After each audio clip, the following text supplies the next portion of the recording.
प्रिय विद्यार्थियों, आज की कक्षा में हम चर्चा करेंगे दिनकर ओज के कवि विषय पर।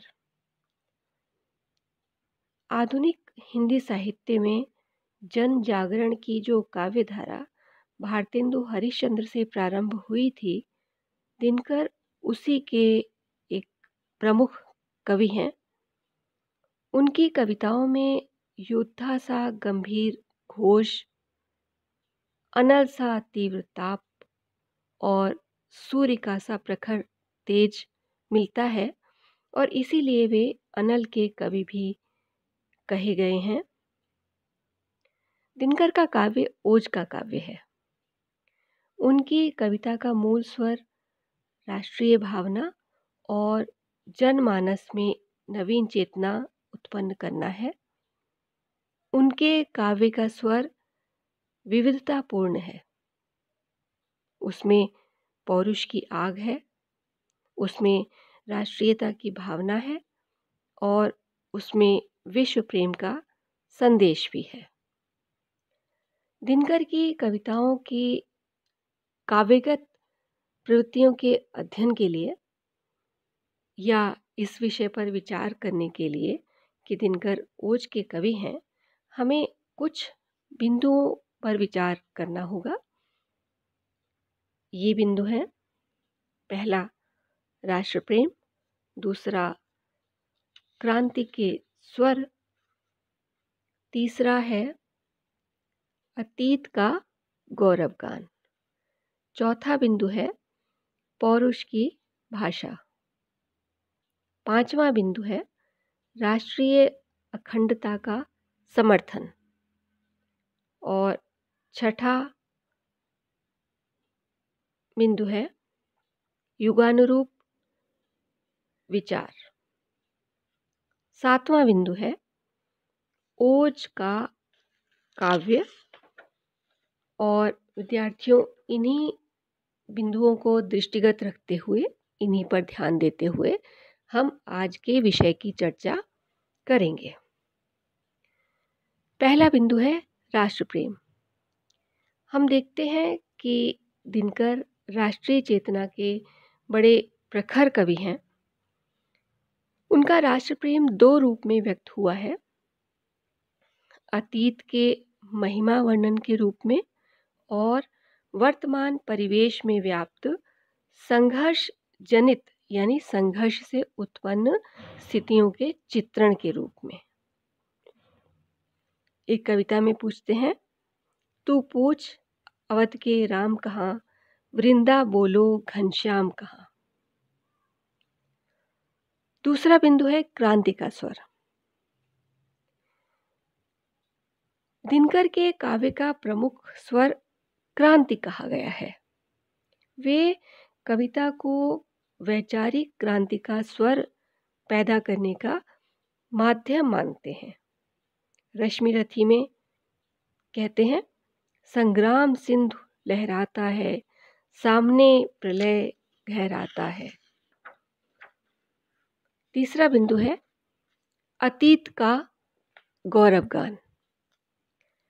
दिनकर ने अपनी कविता में भारतीय संस्कृति के स्वर्णिम अतीत का गान किया है। इसमें उन्होंने देशवासियों में स्वाभिमान और पौरुष की भावना भरने का प्रयास किया है। एक उदाहरण देखिए रश्मिरथी से, गुण भरे एक से एक प्रखर हैं छिपे मानवों के भीतर, मेहंदी में जैसे लाली हो वर्तिका बीच जियाती हो उजियाती हो। तीसरा बिंदु है पौरुष की भाषा। दिनकर के काव्य की भाषा पौरुष की भाषा कहलाती है। उनके काव्य में पौरुष और ओज को प्राथमिक स्थान प्राप्त है। जब स्वाधीनता पर संकट आता है, जब स्वाभिमान लांछित होता है, तब पौरुष ही काम आता है। और रश्मिरथी में इसी पौरुषेय धर्म और भावुक मन की अभिव्यक्ति हमें दिखाई देती है।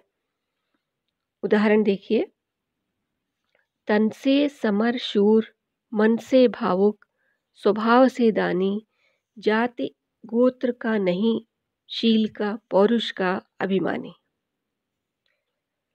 अगला बिंदु है राष्ट्रीय अखंडता का समर्थन। दिनकर ने राष्ट्रीय अखंडता को बनाए रखने के लिए एकता का स्वर व्यक्त किया। उन्होंने अपने काव्य में भाषा, धर्म, वेशभूषा और सांस्कृतिक एकता पर बल दिया है ताकि देश में राष्ट्रीयता की भावना प्रबल हो सके। वे कहते हैं, नत हुए बिना जो अशनिघात सहती है, स्वाधीन जगत में वही जाति रहती है। अगला छठा बिंदु है युगानुरूप विचार। दिनकर की दृष्टि लोकोन्मुख रही है, अर्थात लोक की चिंता दिनकर की कविता में स्पष्ट रूप से दिखाई देती है। लोक चेतना के कारण ही उन्होंने सामाजिक विसंगतियों और शोषण के खिलाफ अपनी आवाज़ बुलंद की है। रश्मिरथी में महाभारत कालीन कथानक के माध्यम से और कर्ण को उसका प्रमुख पात्र बनाते हुए दिनकर ने युग की सबसे अधिक ज्वलंत समस्या युद्ध और शांति पर अपने विचार प्रस्तुत किए हैं। महाभारत के युद्ध के पहले कृष्ण ने स्वयं ही दूत बनकर युद्ध को टालने का भी प्रयास किया था। उन्होंने कौरवों की सभा में जाकर प्रस्ताव रखा था, मैत्री की राह बताने को, सबको सुमार्ग पर लाने को, दुर्योधन को समझाने को, भीषण विध्वंस बचाने को भगवान हस्तिनापुर आए। कृष्ण ने दुर्योधन को प्रस्ताव स्वीकार न करने पर युद्ध में होने वाले भीषण संहार के प्रति भी चेतावनी दी थी। उन्होंने कहा था, दुर्योधन रण ऐसा होगा फिर कभी नहीं जैसा होगा, भाई भाई पर टूटेंगे, विष बाण पोज से छूटेंगे। अगला बिंदु है ओज का काव्य।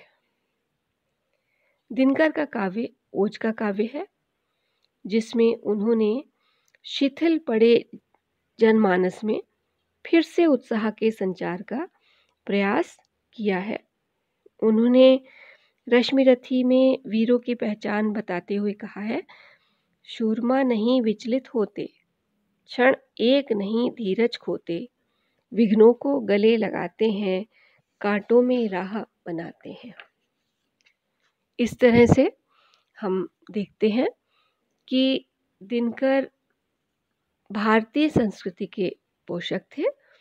उनकी रचनाओं में अतीत के गौरवगान के साथ वर्तमान की समस्याओं से भी जूझने की हुंकार है। उनकी भाषा उनके काव्य में व्यक्त ओज को बहुत ही अच्छी तरह से संप्रेषित करती है। उनके काव्य की भाषा इसीलिए ओज की भाषा कही गई है। इस प्रकार से ये बिल्कुल स्पष्ट है, यह हम बिल्कुल स्पष्ट रूप से मान सकते हैं कि दिनकर ओज के कवि हैं।